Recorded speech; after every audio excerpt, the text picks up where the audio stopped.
من المدرب المناسب لتدريب المنتخب العراقي بعد إقالة كاساس؟ عبد الغني شهد، حسين عموتي، عدنان حمد، حكيم شاكر، هواي من المدربين بالعراق، لؤي صلاح، جوستن ميرام، يعني هذا والشباب ذكرتهم اثنين، لؤي صلاح مثلا وجوستن ميرام. وجوستن ميرام هاي شجاعة من يمه لأن يريد يدرب المنتخب، ونشر قال لهم يابا أنا أخوي قدامكم وبخدمتكم وأجيكم ببلاش، وإذا ما أمشي على رجلي أمشي على راس أجيكم، بعد شو يسوي لكم؟ خدموا يا وليد. هسه انا ما قلت لكم هسه، انا قلت لكم هسه المدرب بعيدا عن السياسي وبعيدا عن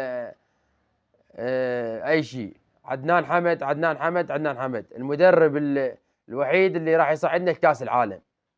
راح يقول لك هذا يبيعني ومدري شلون على نص الطريق.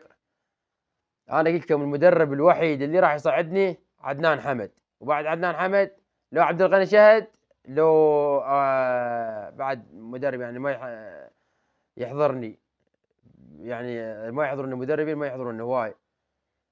ان شاء الله ان شاء الله نجيب مدرب جيد ويطيح على العله ويعرف شلون يوجه اللاعبين. انا قلت لكم عراقي والله العظيم، تعرفون ليش؟ لان هذا متابع الكره العراقيه من البدايه للنهايه. انت مو تجيب لك مدرب اجنبي وهو كل شيء ماكو، لا متابع الرياضه لا متابع فد شيء، وتجيبه وتخليه قبل للمنتخب. هذا شنو راح يبدا من الصفر، ويجيبوا لي سيفيات وما ادري شنو، يجيبوا لي فيديوهات عن هاللاعب هن شهرين. هذا اجيب لك مدرب عراقي هو شايف المباريات كلها من البدايه للنهايه، من التصفيات، ويعرف اللاعبين حق المعرفه، وراح بس يشخصهم ويوجههم.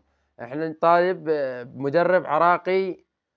عدنان حمد، غير عدنان حمد ما يفيد انا بنظري والله العظيم. عبد الغني شهد